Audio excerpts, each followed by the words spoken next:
3 decades, one of the most iconic Starbucks in the entire city has closed its doors for good. As to a reason why, it depends on who you ask. Completely shocked because it was always a busy place. Maybe the rents went up. Maybe the economy. And one internet review of this place when it was open said that on multiple occasions staff would unlock the bathroom door and carry people out, which reveals another potential reason why this Starbucks is now closed forever. A reason that's sadly becoming much more common at places like this all across the country, and that reason is out of control crime.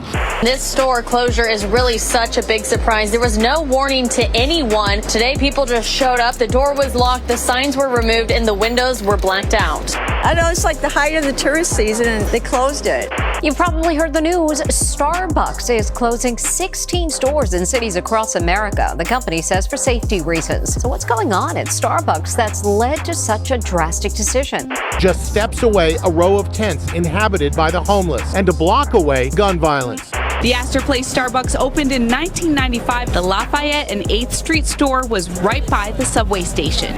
But Starbucks is hardly alone. After brazen thieves ransacked local retailers, the cost of doing business is far too high. Really upset because it was so convenient. The 6 trains right here, the M8 is nearby. I just used to love going here all the time. Here's a sign of the times. Starbucks will also provide guidance to baristas on how to deal with an active shooter.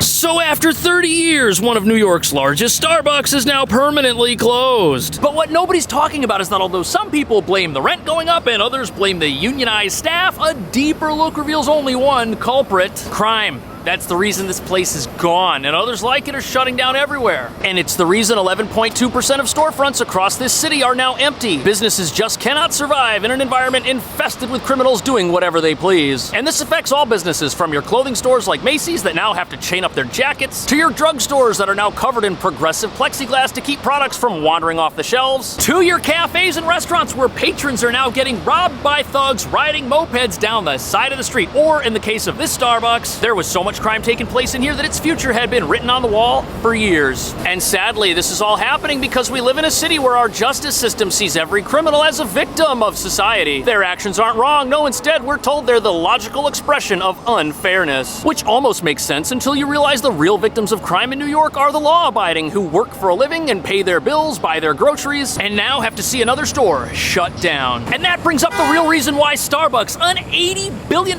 company, couldn't figure out a way to keep this location open forever. Because even if the levels of crime you're about to see which took place here were manageable, the cost of crime goes much deeper than 911 calls to a specific location, and that's why some of America's richest companies can no longer survive in this city.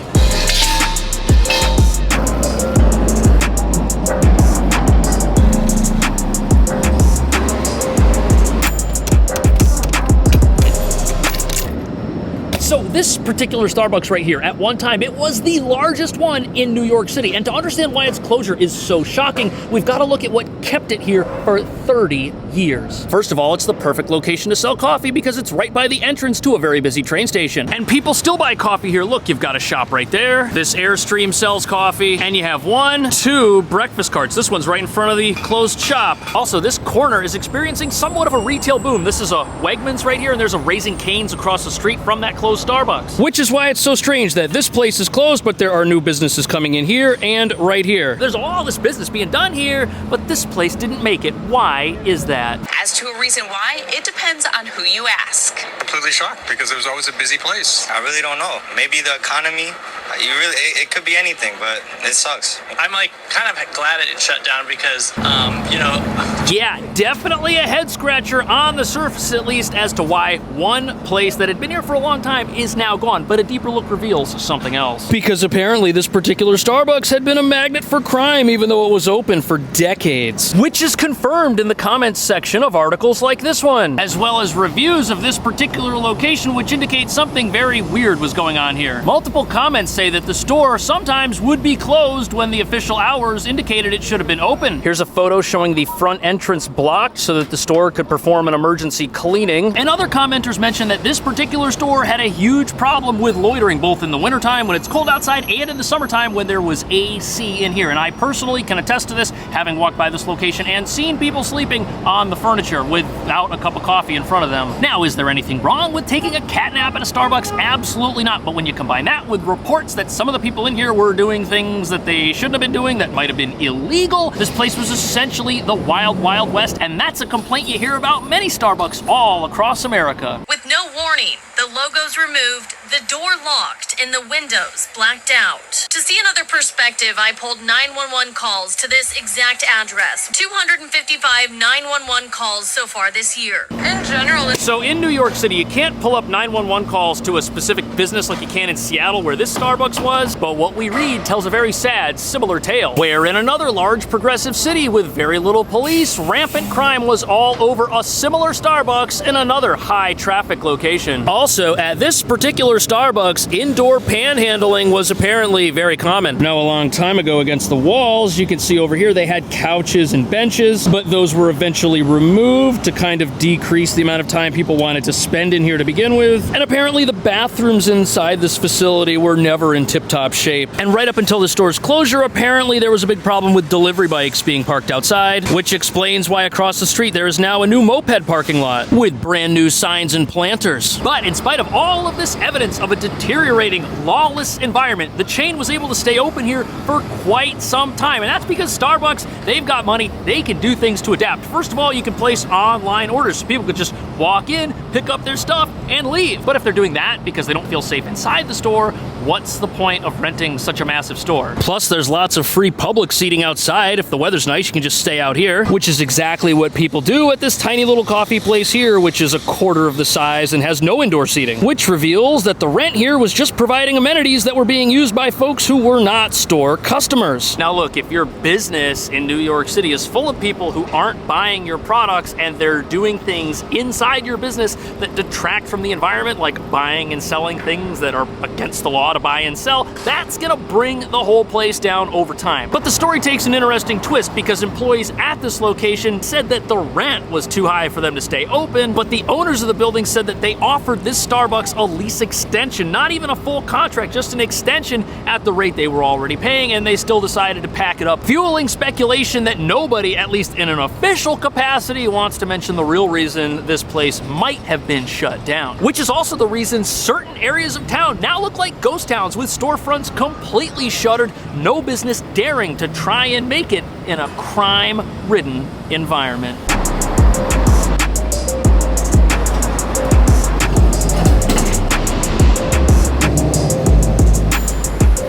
So the Starbucks we were just at, it's around the corner, and then here we have another subway entrance and another massive store which is closed, along with a whole bunch of others that will probably remain this way for quite some time. And that's in spite of the fact that we're on Broadway near New York University in a high traffic part of town. The issue is there's just so much crime, many businesses don't see the point in trying to fight it when nobody else in this city will. Francis Katzen is with the Katzen team at Douglas Elliman. It's sort of like the landlords are looking for these bigger companies to subsidize the delta of what they're not getting from their standard vendors in this location. And I think they've reached their limit. Starbucks did not. So this real estate agent, she said something very important. Landlords look to big chains like a Starbucks or like a Target to subsidize their losses in smaller stores scattered throughout the city that they also own. And although this isn't immediately obvious, when you look at a little storefront and you see it, it's generally one of many storefronts in a portfolio, which are all owned by a massive property owner or property group. And all of these different stores, think of them as different products on a shelf. If you go into a store and you buy something, there will be certain products that the store makes a very high margin on and others where they make a very small margin on or even lose money on. And when you've got a big chain, an anchor tenant, so to speak, they're one of your money makers. And these are stores that can survive in conditions that a small upstart business will never be able to exist in. In the case of a clothing store like Macy's, they can hire extra security to wrap a chain through all of the clothing that they have in the store and unlock that chain every time somebody wants to buy something. But a small boutique somewhere, they're not going to be able to afford the extra staff or extra security measures to combat the levels of crime that we're now seeing. And what crime ends up doing is it unbalances the profitability equation of landlords. What ends up happening is their chain stores make them so much more money than their empty storefronts that nobody wants to touch that they increasingly look to those big stores to pay all of their bills as far as rent goes. But the problem is these big chains, they can't pay overinflated rent forever, especially in the case of a place like Starbucks where the people inside the store were doing things inside the store that made the whole place worse. This is what 59th Street and Lexington Avenue is looking like these days. Retail space after retail space now on the market after places like H&M, Gap, and Zara, to name a few,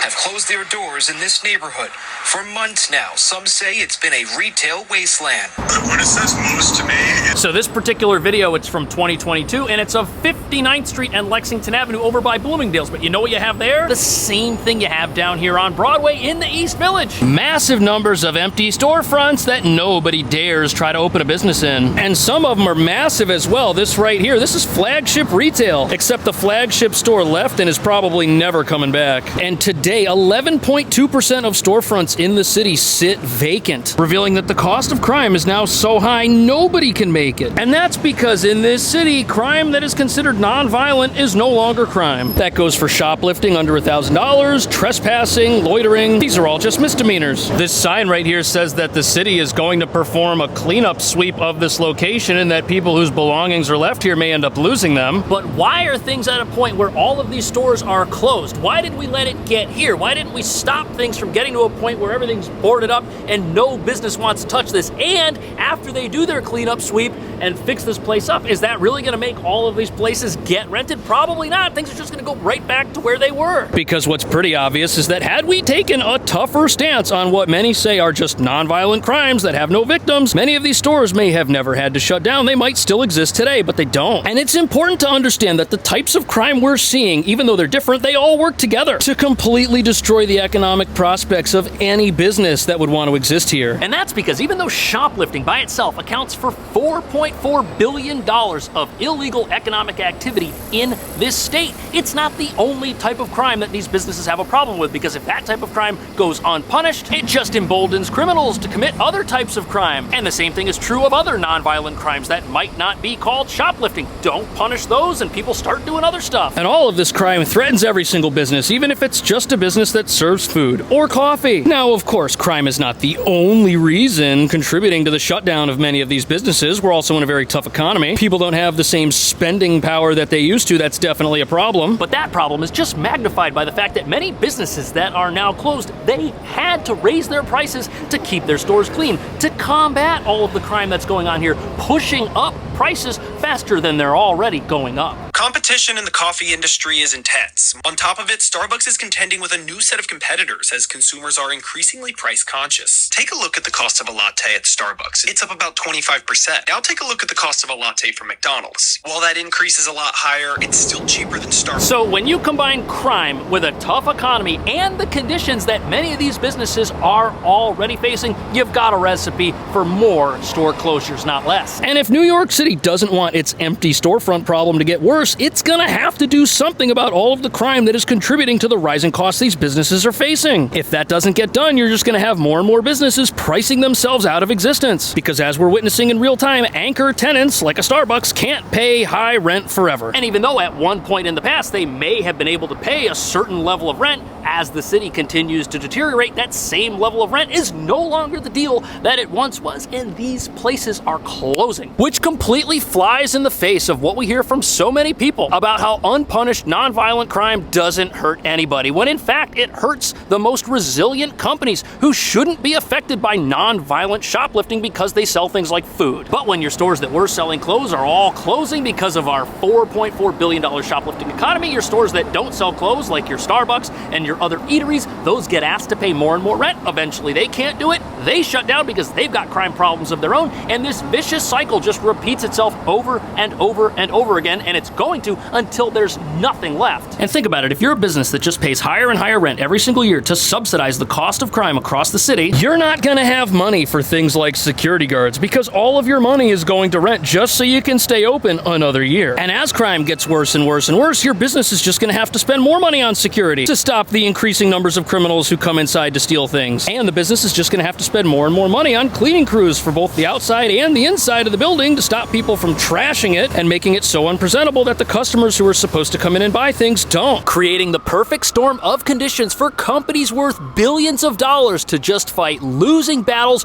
no business has a hope of winning, which is why even places like Starbucks are closing down. Along with drugstores like Walgreens and CVS, they're closing too. Is that true? Is the cost of crime much higher than any of our leaders want to admit? And is it just going to get worse, or is it going to get better in the near future so that maybe places like this Starbucks come back? What do you think will end up here now that this is gone? Let me know. Thank you so much for watching. I'll see you in the next video.